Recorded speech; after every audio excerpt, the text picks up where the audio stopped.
विकास क्षेत्र बाबागंज के न्याय पंचायत लरू ऐसा विद्यालय है जो बहुत कुछ समस्याओं के बीच संघर्ष करता हुआ अपने शैक्षणिक गुणवत्ता के संवर्धन में अपना प्रयास लगातार कर रहा है। आज मैं काफ़ी दिनों के बाद इस विद्यालय में सुपरविज़न के उद्देश्य से आया हुआ हूँ और संयोग है कि इस विद्यालय के जो प्रमुख हैं वो कुछ विशेष कारणवश मेडिकल अवकाश पर हैं, जिसका पूरा इस समय इन स्थितियों में निर्णय है जो बहुत कुछ समस्याओं के बीच संघर्ष करता हुआ अपने शैक्षणिक गुणवत्ता के संवर्धन में अपना प्रयास लगातार कर रहा है।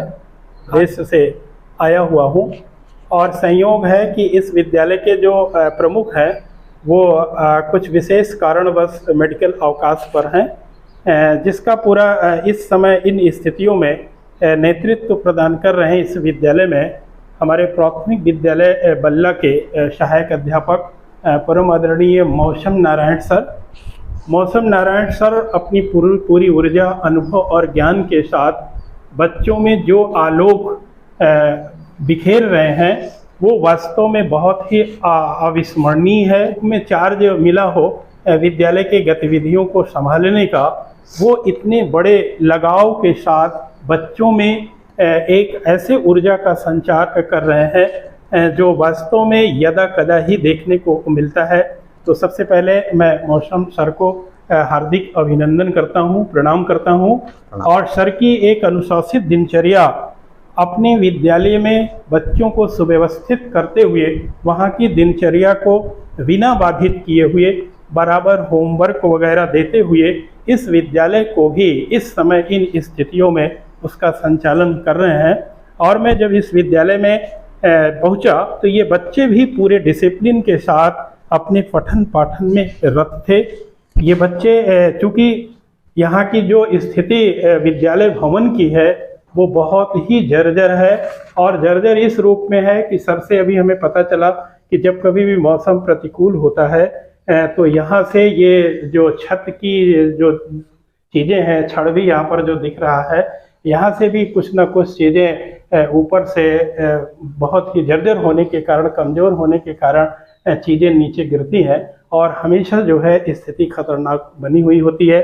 और यहाँ के जो भी हमारे विभागीय यथाशीघ्र सुधार करने के लिए और नए भवन निर्माण का निवेदन किया गया है, जो उम्मीद है कि बहुत ही शीघ्र यह विद्यालय अपने नए भवन में शिफ्ट होगा और यहाँ के जो नन्हे मुन्ने हमारे प्यारे बच्चे हैं वो हर स्थितियों में अपने अवस्थापना सुविधाओं को प्राप्त करते हुए कहीं न कहीं से एक जो स्थिति इनके क्लास के अनुरूप अधिगम की क्षमता का है वो प्राप्त करने में यह है कि जब सारी चीज़ें प्रतिकूल हो, भवन की भी स्थिति नदारत रूप में हो, शून्यता को लिए हुए हो और इतने खतरों के बीच में भी बच्चों का इस विद्यालय से जुड़ाव होना ये बहुत ही कराता है। तो सबसे पहले मैं मौसम सर से भी दो शब्द अपने इस वीडियो में जोड़ना चाहूँगा कि सर क्या अनुभूति कर रहे हैं, क्या इन बच्चों का जो स्तर है यहाँ के परिवेशी और इस विद्यालय के हालात को देखते हुए क्या सर इसमें कुछ सकारात्मक इनके व्यक्तित्व में नजर आता है? सर अगर इनको कुछ पढ़ाई लिखाई की तरफ लगातार प्रेरणा दिया जाए तो क्या कुछ संभव है कि कुछ अच्छा कर सकते हैं ये बच्चे? सर मैं सिर्फ इतना कहना चाहूंगा कि यदि इतनी विपरीत नकारात्मक स्थितियों के बावजूद बच्चे टैलेंटेड हैं, ध्यान देकर पढ़ाई करते हैं, आते हैं, तो इसका मतलब ये है कि अगर पर्याप्त माहौल रहे तो और ज्यादा बेहतर कर सकेंगे। और ये सकारात्मक ही है हमारे लिए देखा जाए तो। जी। इतनी नकारात्मक परिस्थितियां जो भी प्रॉब्लम्स हैं वो तो हैं ही, इसको नकारा नहीं जा सकता। उसके बाद भी अगर बच्चे आ रहे हैं, एक्टिव पार्टिसिपेशन कर रहे हैं, पूरा भाग ले रहे हैं, हर चीज में उनकी पूरी हिस्सेदारी है, मन लगाकर पढ़ रहे हैं, तो और क्या चाहिए। अच्छा सर, शिव प्रसाद जी जब से सर मतलब अवकाश पर हैं तब से लगातार जो मार्गदर्शन दे रहे हैं, इनका आउटपुट नजर आता है बच्चों? बिल्कुल नजर आता है। अगर बच्चे से प्रश्न किया जाए और वो जवाब न दे पाए तो ये तो चलता है, नॉर्मल नेचुरल चीज है। लेकिन पाठ पढ़ाया जाए उसके बाद अगर वो 80-85% प्रश्नों को ले रहे हैं और कॉन्फिडेंस से दे रहे हैं तो इसका मतलब वो सकारात्मक निशानियां ही हैं।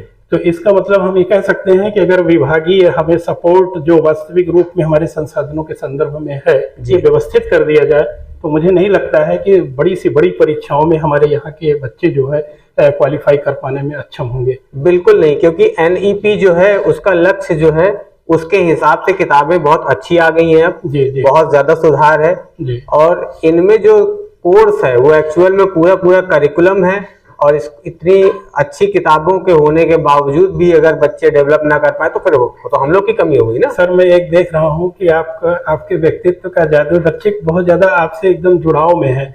आप थोड़ी देर जब वहाँ बल्ला में थे और यहाँ पर मैं उस दौरान बच्चों के बीच में था, तो बच्चे पूरी तरीके से मैं नहीं समझ पा रहा था कि कौन सी ऐसी शक्ति है जो इनको इतना डिसिप्लिन वे में की हुई है। तो ये बच्चे जब आप अपने विद्यालय बल्ला में जाएंगे और शिव प्रसाद सर आएंगे तो बड़ा मिस करेंगे। मेरा भी निवेदन है कि इन बच्चों से थोड़ा जुड़ाव सर आप जरूर किए रहिएगा। किए रहेंगे सर? जी बिल्कुल किया रहेंगे। और ये बच्चे और तुम लोगों से मैं ये कहूंगा कि ऐसे गुरुओं को कहीं भी मिले, आपके बगल में ही है बल्ला में, आप लोग प्राथमिक की शिक्षा लिए ही हो तो वहां भी संपर्क बनाए रखना। और मैं देख पा रहा हूँ सर, जिस क्लास का मैं अवलोकन अभी कर रहा था वो इतना बढ़िया से सल्तनत कालीन जो हमारे शासक वर्ग के गतिविधियां थी, जो विशेष इतिहास में पड़ाव थे, शब्दावलियों का और भी चीजें जो थी इतने सहजता और सरलता से लिंक की जा रहे थे, वो बहुत ही मतलब मुझे लग रहा था कि इतिहास को जिस मायने में हम सभी बच्चों को ट्रांसफर करने की बात सोचते हैं वो बाकायदा ये कर रहे हैं। और साथ में मैं ये देख रहा हूँ ये रसोइयाँ भी हैं यहाँ पे, ये भी पूरी तन्मयता के साथ इस विद्यालय में लगी हुई है।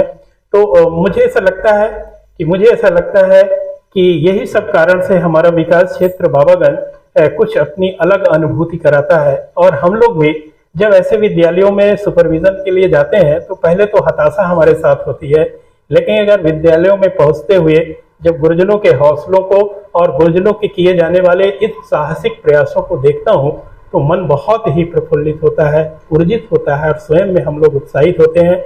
इन सब स्थितियों को समेटता हूँ अपने वीडियोज में और यहाँ के पूरे चीज़ों को दूसरों के लिए प्रेरणा का और उत्साह के संवर्धन में उसको देखने के बाद हम सभी लोग प्राप्त करते हैं।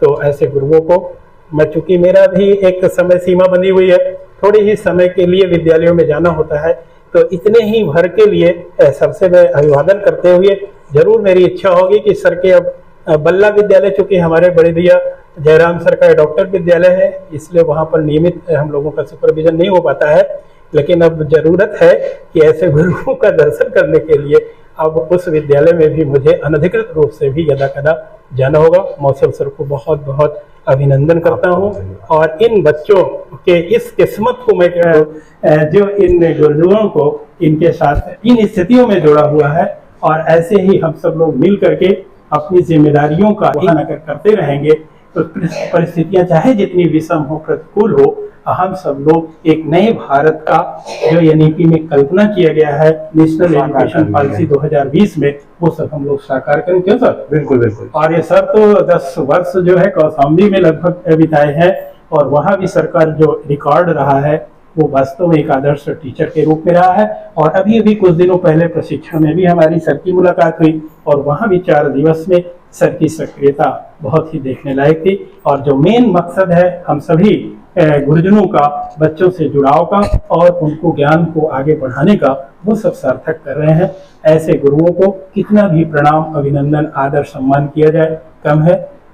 मेरा बहुत बहुत सर को अभिनंदन। और मैं हमारा निवेदन इसी वीडियो के भी माध्यम से होगा कि यथाशीघ्र इस विद्यालय की दशा जो भौतिक रूप से है ये पूरी तरीके से सक्षम कर दिया जाए। एक नए भवन का कहीं ना कहीं आवंटन यथाशीघ्र करते हुए इसका निर्माण करें और साथ साथ जो अवस्थापना सुविधाओं के समस्त बिंदु हैं वो अगर संतृप्त हो जाए तो हमारे यहाँ की जो प्रतिभाएं लरू न्याय पंचायत की रीवा जलालपुर उच्च प्राथमिक विद्यालय की है वो अपने सही मुकाम पर पहुंच सके। इन बच्चों को